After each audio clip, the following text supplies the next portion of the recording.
नमस्कार साथियों, स्वागत है आपका आज के हमारे इस वीडियो लेक्चर में।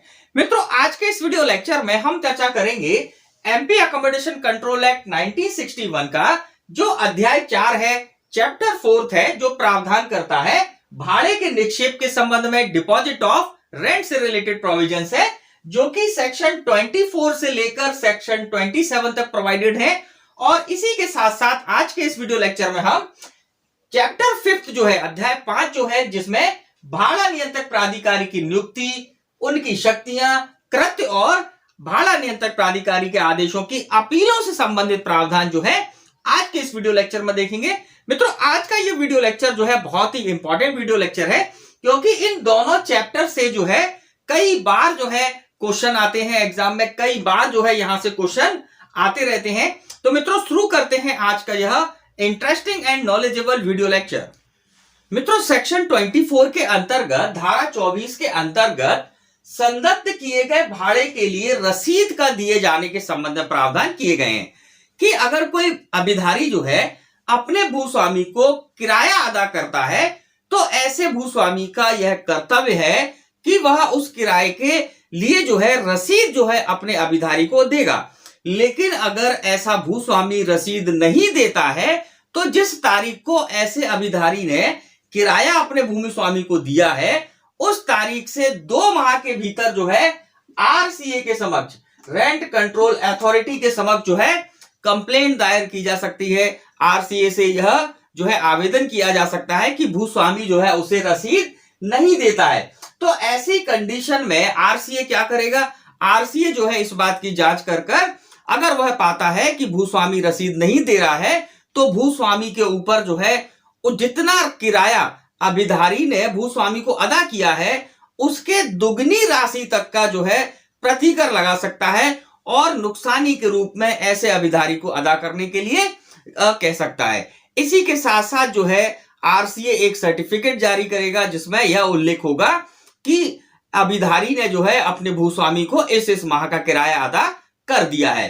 तो यहां पर सेक्शन 24 के अंतर्गत जो है रसीद दिए जाने के संबंध में प्रावधान दिया गया है कि भाई रसीद जो है दी जाएगी। अगर भूमि स्वामी किराया प्राप्त करता है, तो अपने अभिधारी को उस किराए की रसीद अदा करेगा। अब यहां पर यह प्रावधान है। अब इसके बाद सेक्शन 25 जो है ये प्रावधान करती है कि अभिधारी द्वारा भाड़े का निक्षेप। अब बात को समझिएगा। मान लीजिए कि सेक्शन 24 के अंतर्गत जो है यह व्यवस्था की गई है कि भूस्वामी जो है रसीद अदा करेगा। अगर भूस्वामी रसीद नहीं देता है और अगर उससे रसीद मांगते हैं तो वो किराया लेने से मना कर देता है, तो सेक्शन 25 यहां पर व्यवस्था करती है कि वो जो अभिधारी है, जो किराएदार है, वह उस किराए को आरसीए के समक्ष जमा कर सकता है, रेंट कंट्रोल अथॉरिटी के समक्ष जो है जमा कर सकता है। इसके लिए वो जो है एक आवेदन तैयार करेगा। आवेदन के अंतर्गत जो है जिस स्थान का किराया वो दे रहा है, जितनी अवधि का किराया वो दे रहा है, और वो जो लोग जो कि उस किराए को प्राप्त करने के हकदार हैं, जो अपने आप को उस किराए को प्राप्त करने के लिए जो है हकदार बताते हैं, उन सब का विवरण करते हुए आवेदन के साथ जो है आरसीए के समक्ष जो है ऐसा किराया जमा कर दिया जाएगा। अब जब आरसीए के समक्ष ये किराया जमा हो गया, तो आरसीए क्या करेगा? उस आवेदन की, जो कि किराएदार ने भाड़ा नियंत्रक प्राधिकारी को दिया था, उस आवेदन की प्रतियां जो है उन सभी लोगों के पास भेजेगा जो लोग जो है उस किराए का दावा करते हैं। अब यहां पर अगर एक से अधिक लोग दावा कर रहे हैं और आरसीए को ऐसा लगता है कि एक व्यक्ति जो है, जो कि वास्तविक उसका हकदार है, तो उसको अदा कर देगा। अगर बाकी लोग दावा कर रहे हैं, तो इसके लिए न्यायालय जो है, आरसीए का कोर्ट जो है, उसकी जांच वगैरह करेगा कि कौन व्यक्ति उस किराए का हकदार है।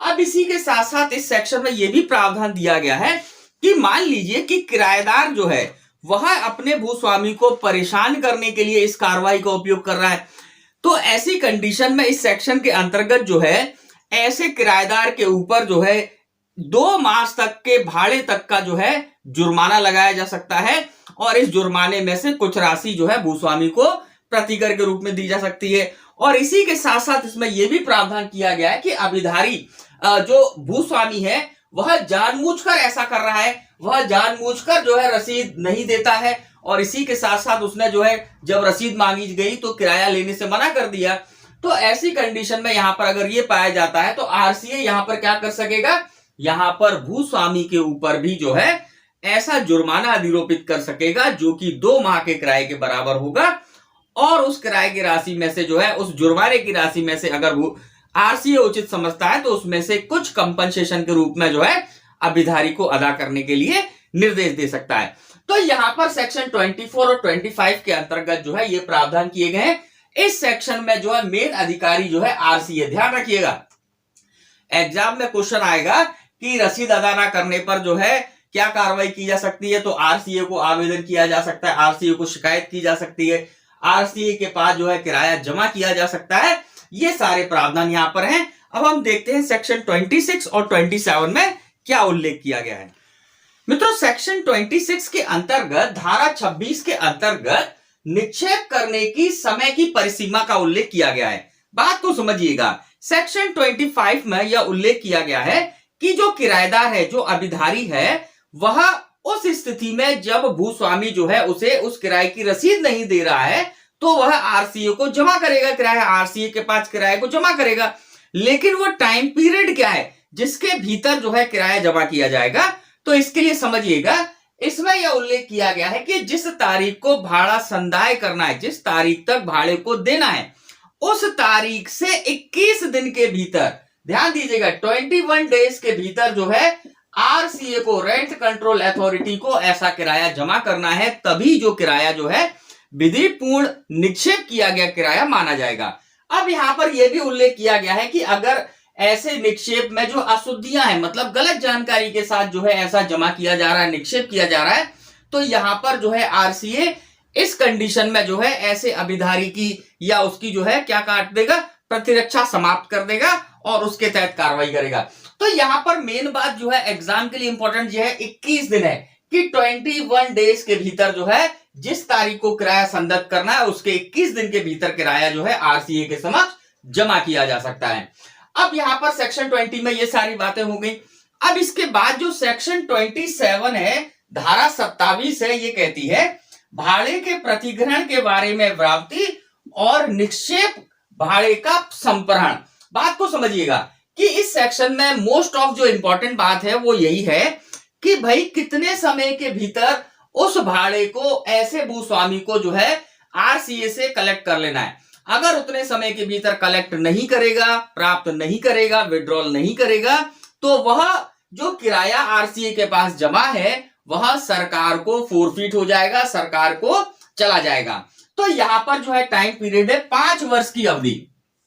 जिस तारीख को भाड़ा नियंत्रक प्राधिकारी ने ऐसे भूस्वामियों को सूचना दी थी कि भाई आप जो है न्यायालय से, भाड़ा नियंत्रक प्राधिकारी के न्यायालय से जो है किराए को प्राप्त कर लें, तो उस तारीख से 5 वर्ष के भीतर अगर भूस्वामी ऐसा किराया विड्रॉल नहीं करता है, ऐसा किराया आरसीए से जो है नहीं लेता है, तो ऐसी स्थिति में 5 साल के जो है टाइम पीरियड के बाद जो है वह किराया राज्य सरकार को संप्रत हो जाएगा, सरकार को चला जाएगा। तो यहां पर ये भी जो आप याद रखिएगा 5 साल का टाइम पीरियड है। यहां पर अगर 5 साल में नहीं लिया जाता तो सरकार को ऐसा किराया चला जाता है। मित्रों, एमपी अकोमोडेशन कंट्रोल एक्ट का जो चैप्टर 5 है, अध्याय 5 है, वो प्रावधान करता है भाड़ा नियंत्रक प्राधिकारी की नियुक्ति के संबंध में, रेंट कंट्रोल अथॉरिटी के अपॉइंटमेंट के संबंध में, उसकी शक्तियां क्या होंगी, उसके कृत्य क्या होंगे और उसके आदेश की अपील जो है कहां पर होगी। अब इस चैप्टर में जो है टोटल 9 सेक्शन है, 9 धाराएं हैं, सेक्शन 28 से लेकर सेक्शन 36 तक। तो इन सेक्शंस को देख रहे हैं। तो सबसे पहले देखें सेक्शन 28 जो कि परीक्षा की दृष्टि से टॉप मोस्ट इंपॉर्टेंट सेक्शन है। इस सेक्शन के अंतर्गत जो है भाड़ा नियंत्रक प्राधिकारी की नियुक्ति के संबंध में प्रावधान किया गया है, रेंट कंट्रोल अथॉरिटी के अपॉइंटमेंट से रिलेटेड प्रोविजन किया गया है।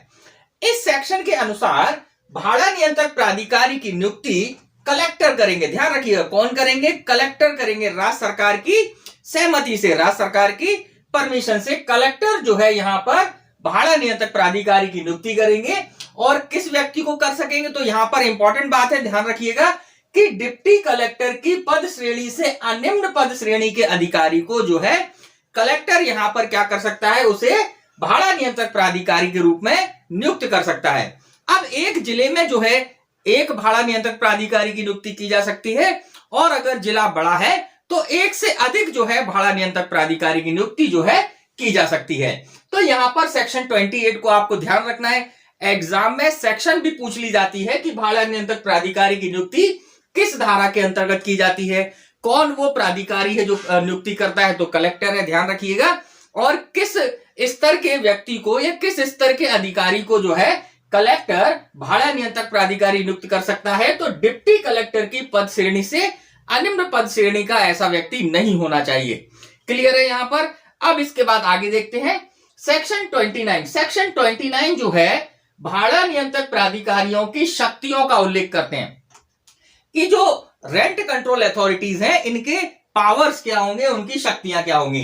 तो इसके अंतर्गत आप ध्यान रखिएगा कि भाड़ा नियंत्रक प्राधिकारी जो है सीपीसी के अंतर्गत, सिविल प्रक्रिया संहिता 1908 के अंतर्गत जो है सिविल न्यायालय की जो शक्तियां सिविल न्यायालय को होती हैं वह शक्तियां जो है भाड़ा नियंत्रक प्राधिकारी को होंगी, जैसे कि समन जारी करना, जैसे किसी दस्तावेज को कॉल करना, किसी व्यक्ति को जो है शपथ पर साक्ष्य लेना। जो भी शक्तियां सिविल न्यायालय की होती हैं वह सभी शक्तियां जो है भाड़ा नियंत्रक प्राधिकारी को होंगी। इसी के साथ साथ भाड़ा नियंत्रक प्राधिकारी की कार्यवाही जो है न्यायिक कार्यवाही मानी जाएगी, और आईपीसी की सेक्शन 193 और 228 के अंतर्गत जो प्रावधान दिए गए हैं वह ऐसे भाड़ा नियंत्रक प्राधिकारी की कार्यवाही में जो है उपयोग किए जाएंगे कि अगर कोई व्यक्ति भाड़ा नियंत्रक प्राधिकारी की कार्यवाही में विघ्न डालता है, उसके आदेश का पालन नहीं करता है, तो आईपीसी के अंतर्गत ऐसे व्यक्ति पर कार्रवाई की जा सकती है। तो यहां पर ध्यान रखिएगा सेक्शन 29 में भाड़ा नियंत्रक प्राधिकारी की शक्तियां। अब इसके बाद जो अगला सेक्शन है सेक्शन 30, धारा 30 जो है यह भाड़ा नियंत्रक प्राधिकारी द्वारा अनुसरित की जाने वाली प्रक्रिया का उल्लेख करता है। अब बात को समझिएगा, यहां पर जो है इस सेक्शन में जो है कोई स्पेसिफिक प्रोसीजर यहां पर नहीं बताया गया है कि यह प्रक्रिया जो है उपयोग की जाएगी। बस इस सेक्शन में इतना बताया गया है कि भाड़ा नियंत्रक प्राधिकारी इस सेक्शन या इस अधिनियम के अंतर्गत कोई भी आदेश पारित करेगा तो वह जो है उस व्यक्ति का जिसके अगेंस्ट जो वो अपना आदेश दे रहा है उसका डिफेंस जो है जरूर सुनेगा। यहां पर नेचुरल जस्टिस का पालन जो है भाड़ा नियंत्रक प्राधिकारी द्वारा अपनी कार्रवाइयों में किया जाना जरूरी है। तो सेक्शन 30 के अंतर्गत जो है यही सारे प्रावधान है। अब इसके बाद जो अगली सेक्शन है इंपॉर्टेंट सेक्शन है section 31, top most important section है। कई बार क्वेश्चन आया है कि भाड़ा नियंत्रक प्राधिकारी के आदेश की अपील जो है कहां पर होती है।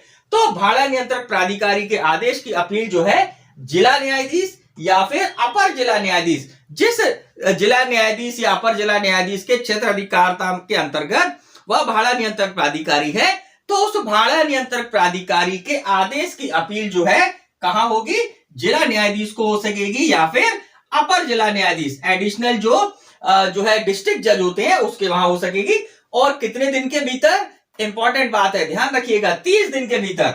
जिस तारीख को भाड़ा नियंत्रक प्राधिकारी ने आदेश दिया है उस तारीख से 30 दिन के भीतर जो है अपील करना आवश्यक है, जो कि जिला न्यायाधीश या अपर जिला न्यायाधीश के समक्ष हो सकेगी। अब इसके बाद जो अगली सेक्शन है सेक्शन 32 धारा 32 जो बताती है सेकंड अपील के संबंध में। अब यहां पर बात समझिएगा कि इस सेक्शन में यह नहीं बताया है कि सेकंड अपील कहां पे होगी। तो बहुत सिंपल सी बात है कि जब फर्स्ट अपील जो है जिला न्यायाधीश या अपर जिला न्यायाधीश को होगी तो इनके आदेशों की अपील जो है हाई कोर्ट में होती है, तो सेकंड अपील जो है हाई कोर्ट में होगी, लेकिन ऐसा क्वेश्चन आपसे नहीं पूछा जाएगा। अब यहां पर यह भी प्रावधान किए गए हैं कि सेकंड अपील जो है किन किन आधारों पर की जा सकेगी। तो सेक्शन 32 के अंतर्गत बताया गया है कि विनिश्चय विधि या विधि का बल रखने वाली प्रथा के प्रतिकूल है। मतलब भाड़ा नियंत्रक प्राधिकारी ने जो विनिश्चय किया है वह विधि या विधि का बल रखने वाली प्रथा के अनुकूल है, उसके जो है कॉन्ट्राडिक्टरी अगर उसने ऑर्डर दिया है तो ऐसी कंडीशन में अपील सेकंड अपील हो सकेगी। फिर इसके बाद अगला उन्होंने जो है प्रावधान दिया गया है यह कि विनिश्चय में विधि के किसी तात्विक विवादक का अवधारण नहीं किया गया है, कोई मटेरियल इशू ऑफ लॉ है जिसको डिसाइड नहीं किया गया है तो सेकंड अपील हो सकेगी। और इसके बाद जो है अगर कोई गुणागुण के आधार पर कोई मेरिट्स हैं, उन मेरिट्स के आधार पर जो है सेकंड अपील स्वीकार की जा सकेगी सेक्शन 32 के अंतर्गत। तो यहां पर जो है हमने सेक्शन 28 से सेक्शन 32 के प्रावधान देखे। अब इसके आगे के प्रावधान देखते हैं क्या कहते हैं। मित्रों, सेक्शन 33 के अंतर्गत धारा 33 के अंतर्गत आदेशों का संशोधन से संबंधित प्रावधान दिए गए हैं कि जो आदेश जो है भाड़ा नियंत्रक प्राधिकारी ने या किसी न्यायालय ने कोई आदेश जारी किया है और उस आदेश में अगर कोई क्लरिकल मिस्टेक, कोई लेखा संबंधी भूल हो गई है या फिर कोई अर्थमेटिकल मिस्टेक, कोई गणनात्मक भूल हो गई है, तो इस सेक्शन के अंतर्गत जो है वहां पर उसको करेक्ट किया जा सकता है ऐसे भाड़ा नियंत्रक प्राधिकारी और न्यायालय के द्वारा। तो इस सेक्शन के अंतर्गत भाड़ा नियंत्रक प्राधिकारी और न्यायालय जो है दोनों ही क्या कर सकते हैं, किसी भी क्लरिकल और अर्थमेटिकल लेखा संबंधी या गणना संबंधी भूलों को करेक्ट कर सकते हैं अपने आदेश में जो गलती हो गई है। अब इसके बाद जो सेक्शन 34 है यह प्रावधान करता है भाड़ा नियंत्रक प्राधिकारी जुर्माने की वसूली के लिए मजिस्ट्रेट की शक्तियों का प्रयोग करेगा। जैसे कि इसके अंतर्गत जो है एकोमोडेशन कंट्रोल एक्ट के अंतर्गत कई जगह जुर्माने के प्रावधान है कि भाई भाड़ा नियंत्रक प्राधिकारी जो है जुर्माना अधिरोपित कर सकता है। तो ऐसे जुर्माने की जब वसूली करनी है तो यहां पर भाड़ा नियंत्रक प्राधिकारी जो है सीआरपीसी के अंतर्गत जो मजिस्ट्रेट को जुर्माना वसूलने के जो पावर्स दिए गए हैं, जो शक्तियां दिए गए हैं, उन सभी शक्तियों का प्रयोग जो है यहां पर भाड़ा नियंत्रक प्राधिकारी कर सकता है।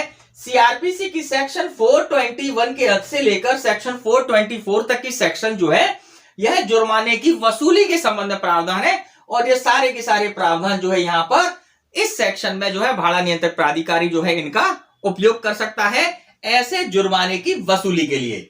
अब इसके बाद सेक्शन 35 जो है धारा 35 जो है यह प्रावधान करती है भाड़ा नियंत्रक प्राधिकारी अन्य आदेश के निष्पादन के लिए सिविल न्यायालय की शक्तियों का प्रयोग करेगा। अब यहां पर भाड़ा नियंत्रक प्राधिकारी के किसी आदेश को एग्जीक्यूट कराना है, उसके किसी आदेश का निष्पादन कराना है, तो इस सेक्शन के अंतर्गत यह प्रावधान दिया गया है कि जो सीपीसी के अंतर्गत सिविल प्रक्रिया संहिता के अंतर्गत जो एग्जीक्यूशन के जो प्रावधान है, जो है किसी आदेश को एग्जीक्यूट निष्पादित कराने के जो प्रावधान है वो सारे के सारे प्रावधान जो है यहां पर एप्लीकेबल होंगे और भाड़ा नियंत्रक प्राधिकारी जो है क्या कर सकेगा, यहां पर जो है इसे सिविल न्यायालय की उसे जो है सिविल कोर्ट की पावर्स होंगी और सीपीसी का जो ऑर्डर 21 है, आदेश 31 जो है, जो कि डिक्री के एग्जीक्यूशन संबंधित प्रावधान करता है, वो यहां पर एप्लीकेबल होगा। ध्यान दीजिएगा, आपके डायरेक्ट में नहीं लिखा है कि ऑर्डर 21, ये हमने आपको अलग से जानकारी दी है कि ऑर्डर 21 के अंतर्गत जो है जो प्रावधान लागू होते हैं वो सारे के सारे प्रावधान यहां पर ऐसे भाड़ा नियंत्रक प्राधिकारी के आदेश के निष्पादन में जो कार्रवाई होगी इसके लिए उपयोग किए जा सकेंगे। तो यहां पर ये सारे प्रावधान है। अब इसके बाद जो इस चैप्टर की लास्ट सेक्शन है, अंतिम सेक्शन है, सेक्शन 36, ये प्रावधान करती है आदेश की अंतिमता। भाड़ा नियंत्रक प्राधिकारी के जो आदेश हैं वह अपीलों के अधीन रहते हुए, जो अपील के प्रावधान है उनके अधीन रहते हुए भाड़ा नियंत्रक प्राधिकारी के जितने भी आदेश हैं वह सब अंतिम होते हैं, फाइनल होते हैं। तो ये सेक्शन जो है इनमें ये सारे प्रावधान किए गए हैं। मित्रों, इसी के साथ आज का यह वीडियो लेक्चर हम यहीं पर समाप्त करते हैं। आज के इस वीडियो लेक्चर में हमने जो है एमपी अकोमोडेशन कंट्रोल एक्ट का जो चैप्टर 4 है और इसी के साथ साथ चैप्टर 5 है, इन दोनों चैप्टर को आज के इस वीडियो लेक्चर में कंप्लीट किया। आगे के जो चैप्टर है चैप्टर 6 और 7 ये हम हमारे नेक्स्ट वीडियो लेक्चर में कंप्लीट करेंगे। तो मित्रों, होती है आपसे मुलाकात हमारे नेक्स्ट वीडियो लेक्चर में। नमस्कार, जय हिंद, जय भारत।